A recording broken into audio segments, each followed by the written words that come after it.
Nirmala Kenyam Kanas the Allen Contin Lianka Roisni Kanur online TV channel Kajan Guasame de Yener and Larabanling Banatin Conti Shirodi and Laden Wale Ray Duaran Koni Konishalka Nuari Banakaling Takaler Dang Roti Bialing, Kaler to tea, Kaler to Gurliang.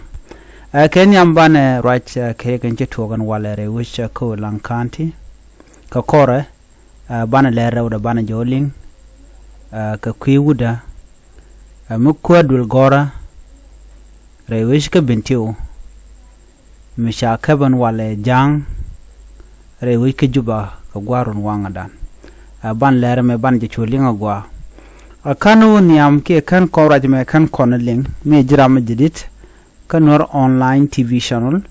naga jeno jenderi subscribe de notification bell de jatwan ko de lerde kan chamala shup kaji gwasa dana pai kala rech ni ban lerde ti ban ka chuling no men ban lat gwasa me en wale e changa jandang rawi de kel ka pai diok ron kina dangraw wi de jandang raw wi de dich en wale re wech ko lang Ray Dwaran Mishal ke Kwich ka Torbar Chalado Shirenial Jani Kirenial Dinka Chalado Chanyoka Muboga Chalado Jenchana take a book Kadati dit Mangay Kondi Alan won me chi surprise May kono and go there at walk go Ken Jang chicken kur chicken ngok la talk Kurmo chicken ngok Alo bikan nuar bikan kanak name ramu kuja ramu dong te kel kani de konti la jang ban mi te kel ga de ngaje no melet ken tamarol nuare me bej so chicken nuare chicken ga bok han wala ka gwarun wanga dan salad no shwe bok long ka shwe dol chu ga wang ka dobrana salad ka je mera dien mela jeslo aja wacha ne wan cha mo ka bot ki cha tene to wan ta chire nyala me cha mo bot helicopter me mnen kono me ki antenop jen wa edung Uganda mandan chibok shit ke me chibok pan bong ne dung Uganda la UPDF Uganda Defense Force andan tere which ka South Sudan ka jen gwasame ko ken chaga jur la dien o bugun war bugun ganak ko ci kon diala ngaje no ngoy do dien me chaaje ben latre wey do dien gang kan wey do dien won mi te ke de ni ka te ne te che gwarten no de bugang ne di ko ken beje long yo do jen go ci kum no moy cha fail ki cha tok lo tele mele tok ja wamen kana long an tamare wechen binemi tele liam cha report tene me chalam jenu chana chaw mu ka bod ne dong te gale rodien mi chanyo lat but men chor lat ko gwarun wanga dan ke ta bon 1:30 am la 9:30 am in the morning chala do gwadan boga wachi na ne to 2 year ko dong yo mi cha bog de na lo re year ko jen la wang ne dul ka wang na ngai ko na teken ga kem ko use kan men chal ke cluster bomb chan jen bo me chicken use kan nasser ka chicken use ka lungo chuk so na me just lañ ma dit ari ga jito wale ka kwich ka do bdanan ci kum so Sudan la kum jani ki kum dinka men chicken wori kana boko ja ko bokan ga mana ga teram pelkan god men en ram te ngwa da mo mi cha gin nuor jin threat ka kum jani so na me kel me de yana ngajin tama kri dan cho da lahat chala ru china chu pot re chine ka china gwan mu te ka yer ko dong mi chew nyok bok dong chana de kule jak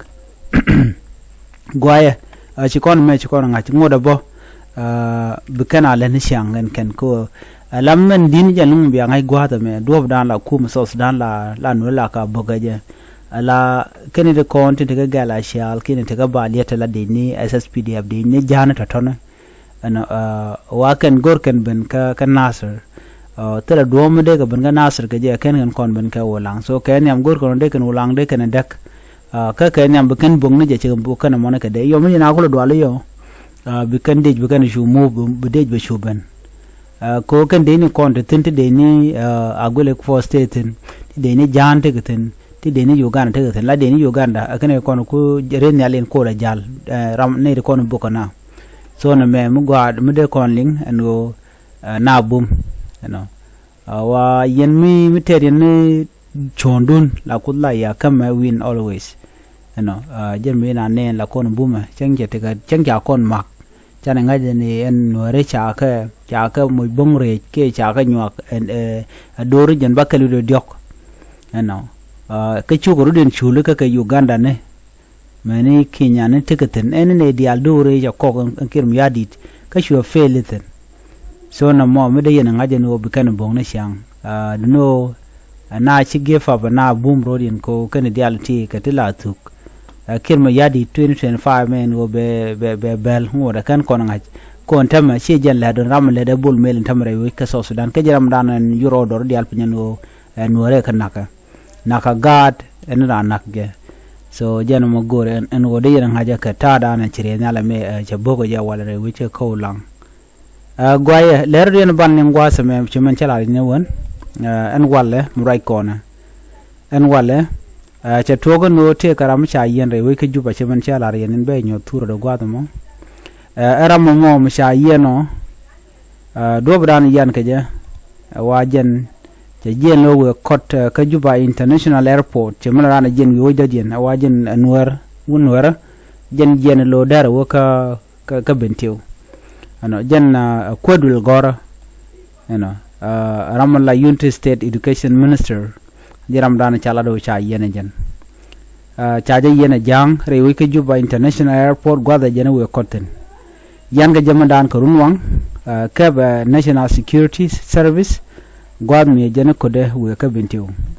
chala do kwai ke men yan ka je ko kan detail kan ka ngun yan je kwimuka ki ngum shoda la teram ngajen ngum yan je dino ngam biya ngaj ala enin war public figure mangaike you know me take a position ajin threat ka kuma jan so ba enin bijina target kajen me gwado mentama nor ngon ke target so weber me take a long mungi je take a long nanro do mat ko jiram ken ba target ala jangor ko no de ken ideal content dong ngai ka ngwak ti la rach kata dan ku jang ku ken war ku ken ka marginalize ke je ko en jang nugi kone che paru je no chana na ke 2013 ngore jen na dan de tin ko ken ngot ken ka revenge ko bu ko kon na kon wore ka peng medit chike me chikan la kana la no isi no ne nak ke 1991 mo kwai ke no di element chora lat ko ne ken ke movement ne ken gar ti kon de door so mi chi go ga so cha communicate cha de nang ten but do no je na kan no re no so ku je mo den narin ye gang so jang tam target dien ku kane diale ku target ne ko te ko lang chi ram me Ramadan la education minister kiman kabdul gora man kabdul gorka re wich ka bintiu jen dana gorno de nywa ya kel ko biya te ngai murung ka mishit kana me chwa ja peru jo no ren yala dan chi ko ra ke kwide gwasmen go dong dar lu jok re wich ka ulang ke kanasar